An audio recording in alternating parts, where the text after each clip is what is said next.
Hey guys, so a lot of us have a lot more time here in May of 2020, and I know I personally do. I've been picking up hobbies like YouTube, reading, putting an embarrassing amount of hours into Animal Crossing, and crying. Okay, no, I haven't been crying, that's for sure. I have not been crying, okay? You've been crying, honestly. I'm just so lonely, you know? All jokes aside though, what I'm trying to get at is the fact that we have some extra time here to reassess our finances and find different places that we could be saving money. With that said, I want to talk about 4 different ways today that you can cut back your spending and hopefully increase your savings and financial freedom in the future. So without further ado, number 1 is going to be vape products and or other drugs, but mainly vape products. And before all of you vape gods get mad at me for talking about this one, which I understand, I just want to talk about it from a personal perspective because I grew up and went through high school, public high school, and I'm in a public college, and I see a lot of this and a ton of vaping. It's a super common thing. It's almost replaced the older generation smoking habits, and I don't think this is right or wrong or bad or good by any means. But if you're looking for a very efficient way to cut back a lot of your spending, if you are someone who participates in vape products or possibly smoking or even excessive drinking or something, this is a large area that you're probably putting a lot of your money into, and it's a great place to start if you're looking in areas that you can cut back your spending. Now, before I make everyone mad, I understand that you can gain some valuable experiences and memories and good times with your friends from drinking or smoking or whatever the case may be. I'm not trying to devalue that. If you're of age, of course. I'm not trying to devalue this if you're of age.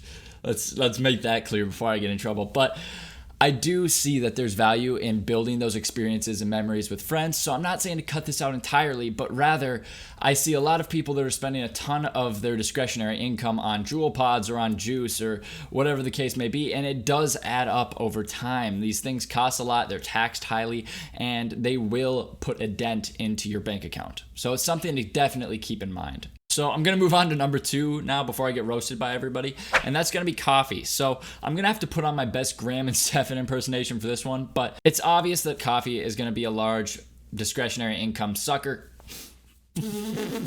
Okay, so it is obvious that coffee is going to be a large place that we put a lot of our money as Americans. It's a staple of our country, really, and it's understandable why. About 47% of 18 to 24-year-olds drink it, and about 64% of 25 to 39-year-olds like to dabble in a good cup of joe. Now, if you are a daily coffee drinker, you're presented with a choice here, correct? So you either make the coffee at your house daily, or you outsource, aka buy coffee from your local coffee shop or Starbucks, Caribou, etc. Now you probably see where I'm going with this, but if you are somebody that's buying coffee every day or outsourcing it from a local coffee shop, and you're trying to save money, this is a great place to cut it back, right? Because this is going to add up a ton over time. Let's just take a hypothetical here. And it's a hypothetical because I think people's coffee consumption varies drastically. I think where people go to get their coffee and how much they spend varies drastically. So with all these factors, I think statistics in this realm of coffee spending can be a little inaccurate for the average person. So I'm just going to throw out a hypothetical. But if we take a look at this, let's say that you spend $4 at a coffee shop daily. So that's 4 times 365 days a year. And let's do that over a 10-year time period because we're thinking long-term on this channel. And that is going to come out to $14,600, which is a lot of money. Yeah, I know. Thank you. Good math, Colin. That's a lot of money. At least to me. It's not to some Jeff Bezos out there, okay, or Elon Musk. But it's a lot of money to the average person, okay? For coffee, that's a lot. Okay, now let's say that you're pulling a Graham Stefan and you create your own 20-cent iced coffee each day. So that's 20 cents times 365 days a year times 10 years, and that's going to come out to about $730. Or if you subtract, that's going to be about $14,000 in savings that you save over that time period. Now, you might think 10 years, $14,000, that's not very significant. But if you're thinking about investing that money or anything else, that could triple in value. That could come out to a regular person's, or not even regular, an above average salary for a year. So if you're thinking long term here, which I like to think long term, and I think a lot of people that are watching this channel probably like to think long term with their finances, coffee is a big area that you can cut back and save a ton of money in the long term and still, get your fix, get your little caffeine fix, you fiends out there. So keep this in mind when you're spending money on coffee, and I think it's important. Now, when I was mulling over the statistics for coffee here, I did come across an article that presented another side of the argument here, and it's called The Rise of Coffee Shaming. And I do think it presents the other side in a way that I sort of disagree with, but I can get on board with some aspects of. Now, the author here pretty much represents the idea that many finance gurus or personal finance advisors, or whatever you want to call them out there, such as Susie Orman, Dave Ramsey, and you could probably throw all the YouTubers in that mix as well, have contributed to a society that actually ends up shaming people and making them feel bad for consuming or buying small parts of their life like coffee or small little things that bring them joy. Now, she argues that the industry posits that many of the sweeping generational trends affecting America's personal stability, student loan debt, housing insecurity, and precarity of the gig economy are actually the fault of modernity's encouragement of undisciplined individual largesse. Largesse? Am I stupid? What? Okay, largesse.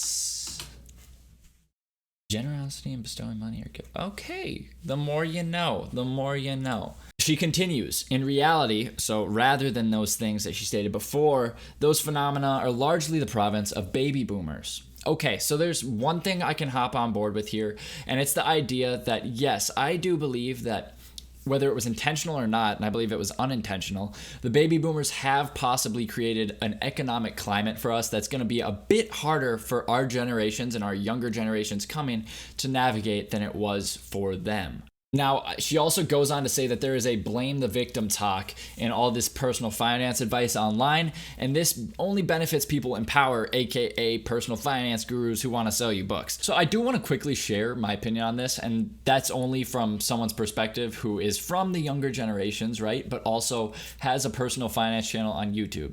Now, you need to look at the context of what these people are talking about. So for personal finance, they're trying to help you with your personal finance or your inflow and outflow of cash that you have currently. Now, I also want to present the idea that it's okay to splurge and spend money sometimes. I understand this, and although some people out there like Dave Ramsey, Susie Orman, Graham Stephan, whoever you want to throw out, they might not do that, but that's their career and that's what they're passionate about. So keep this in mind, because although it's okay to spend money sometimes, I do think their lessons that they teach aren't bad, because spending money now is instant gratification, which, although it can be short-lived happiness and short-lived excitement, in my opinion, a lot of the long-term satisfaction comes from the relationships you build with your family members and loved ones, the success you have in your career, and your feeling of purpose in life. So although buying coffee daily might give you a quick rush of excitement, I don't think it's actually something that you gain happiness from. Now, again, this is my experience, in my opinion. All the people that you listen to on TV or YouTube or read about,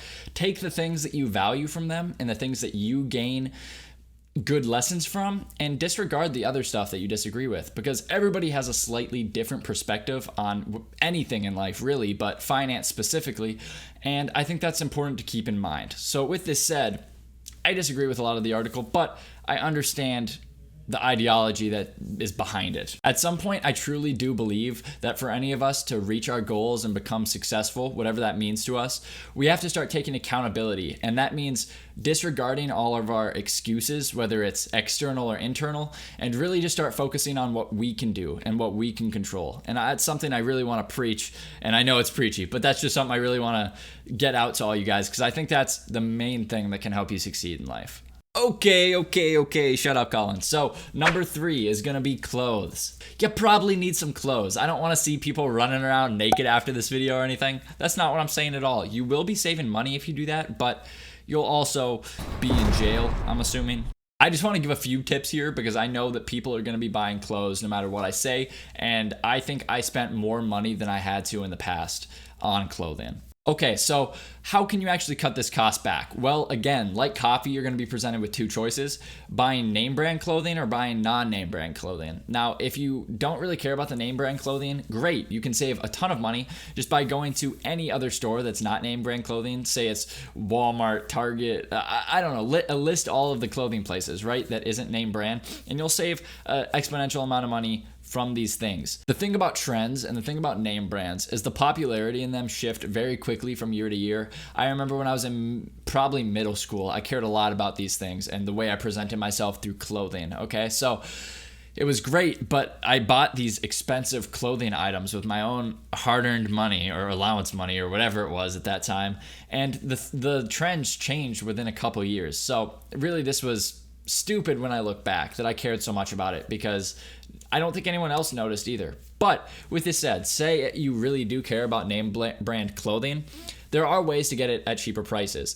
Think about looking for reassignment stores or secondhand stores. I personally like places like Goodwill, Plato's Closet, and a few others around my area, but really just give this a Google search. Search reassignment stores online near you, and it's gonna differ depending on your location, but this is a great way to get name brand clothing for 50 or more % off, which can help you a lot if you're looking to spend some money on clothes. Now, number 4 kind of fades into what I just said, and it's gonna sound ironic, but number 4 is gonna be avoiding sale items. So you might say, hey, you just recommended us to go to reassignment stores and get sale items. Why are you recommending against it now?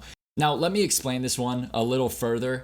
So what I'm saying by not buying sale items is don't look for sales and clearance online or in papers or whatever the case may be, and then decide that you need things from those sales and going and buy things because they're on sale.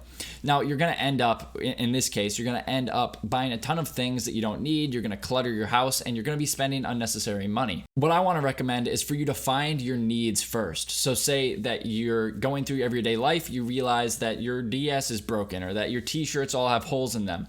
Then look for the sale items and try to buy them afterwards. I know this sounds obvious to a lot of you guys out there. I get it, but you'd be surprised by how many people don't actually do this in their everyday lives, and they look for sale items first and then buy afterwards. So it's something to keep in mind, and it's a great way to save money. Avoid the sales unless you actually need the items. What I actually like to do to save some money here is whenever you're buying a product, don't think about it from a consumer's perspective, aka yourself. Think about it from a marketer's perspective, whoever's marketing this product. And a sale or clearance price tag might just be because of supply chain demands. This could definitely be the case, but it might also be them trying to lure in more customers such as yourself and get people to buy the product just based off of the sale price. If you want to take this even a step further, you can think about most things in your life through the business context lens. So even take this YouTube video, for example. I'm selling you my ideas for you to hopefully like the video, subscribe, or do the other things. So with this said, I do have a WeBull link down below, and no, with that said though, guys, I hope you did enjoy the video. Please leave a like and subscribe down below if you enjoyed. And also, I am serious, check out the WeBull link down below if you want 2 free stocks. When you set up an account and deposit $100, you receive 2 free stocks, one of which being valued up to $1,200. So this is free money. I hope you guys have a great day, and I will see you very, very soon. Peace out.